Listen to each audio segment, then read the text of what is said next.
Alhamdulillahi Rabbil Alamin wa salatu wa salamu ala Rasulillah. Assalamu alaikum wa rahmatullahi ta'ala wa barakatuhu.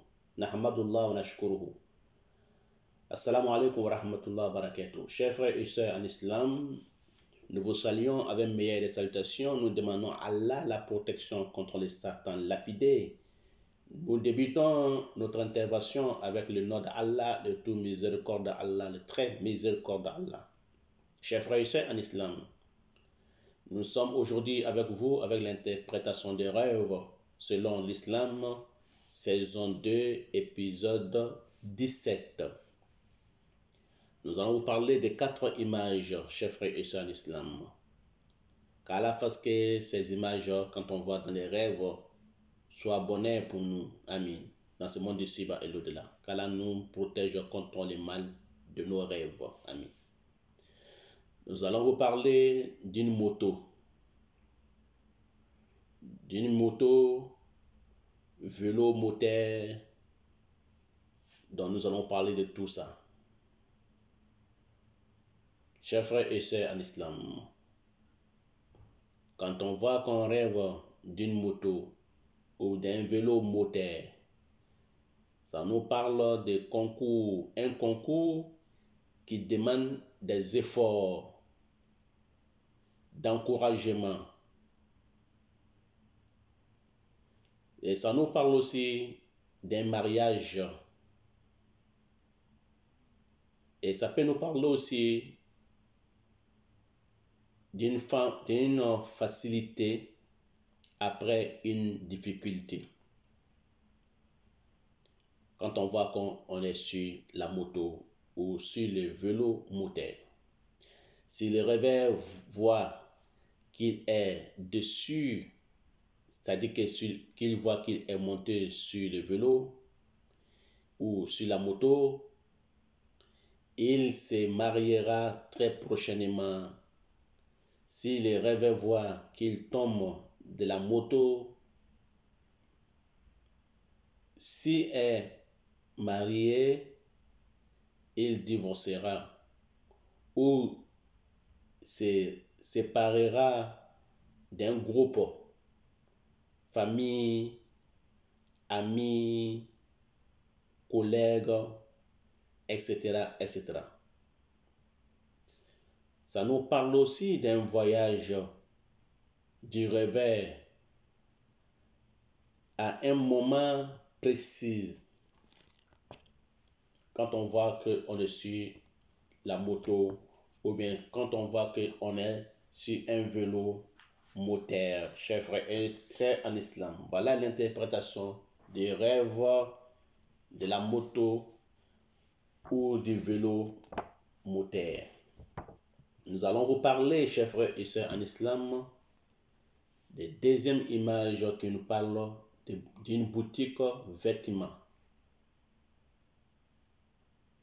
Ça nous parle d'un champ à cultiver. Ça nous parle aussi d'une marche. Ça peut nous parler aussi de la religion. Ça peut nous parler aussi d'un guide ou un chef. Ça nous parle aussi de la mosquée ou d'une école ou d'une crèche ou d'un coin de rassemblement. La bibliothèque, ça peut nous parler de la bibliothèque ou de la médiathèque. Si la boutique se colle sur le rêve, qu'il voit dans les rêves que la boutique a écroué sur lui, s'écroule sur lui, ça nous parle de ses tuteurs ou de ses oncles mourants. Quand il voit que la boutique s'écroule sur lui, ça nous parle de ses tuteurs ou ça nous parle de son oncle qui mourra. Si la boutique est en fait, ça parle de la femme du réveil accouchera. La femme de la réveil du réveil accouchera d'un enfant savant, d'un enfant béni, intelligent, quand il voit que la boutique est en fait. Chers frères et sœurs en islam, la boutique a plusieurs interprétations. Ça dépend des moments et des temps. Qu'Allah fasse que ce soit bonheur pour moi et pour vous dans ce monde ici-bas. Amin. Nous allons vous parler de troisième image qui nous parle de la sauce.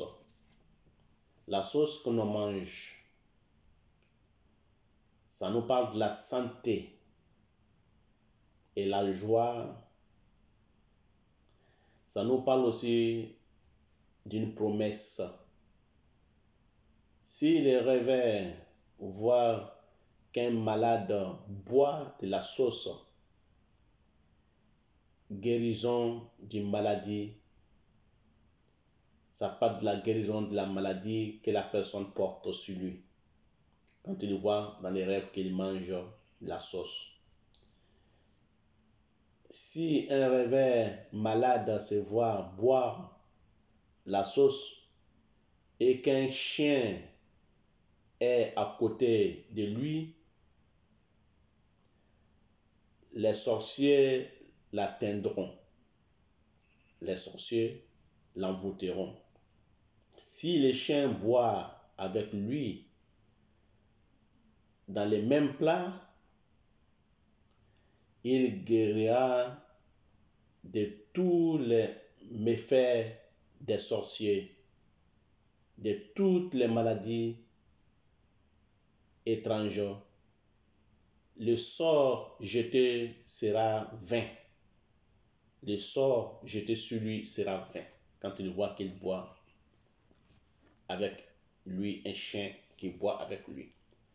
Les chiens est à côté et les chiens boivent dans la même récipient avec lui. Voilà toute interprétation que nous pouvons vous donner. Qu'Allah fasse que ce soit bonheur pour moi et pour vous. Amin, amin. Nous allons vous parler des quatrième images qui nous parlent d'un dauphin. Dauphin, ici, nous parlons d'un homme plongeur. Ça nous parle d'un homme qui porte secours à des personnes en difficulté dans la vie réelle. Ça nous parle d'un homme courageux et malin et intelligent, entre parenthèses. Si le dauphin est dans la mer et non dans un parc aquatique, il est dans la mer et non dans un parc aquatique, ça nous parle d'un roi, un président. La mer représente toujours le royaume. Sachez que la mer dans les rêves représente toujours le royaume ou la justice. Des animaux qui y vivent représentent les habitants du royaume ou de la présidence ou du palais du roi ou du président. Qu'Allah fasse que ce soit bonheur pour moi et pour vous. Amin. Voilà, chers frères et sœurs en islam, l'interprétation des rêves selon l'islam, saison 2, épisode 17 que nous avons pu vous divulguer. Qu'Allah fasse que ce soit bonheur pour moi et pour vous. À la prochaine épisode, Inch'Allah. Merci pour vos bonnes intentions. Assalamu alaikum wa rahmatullah wa barakatuh. Wa ila lika, Inch'Allah.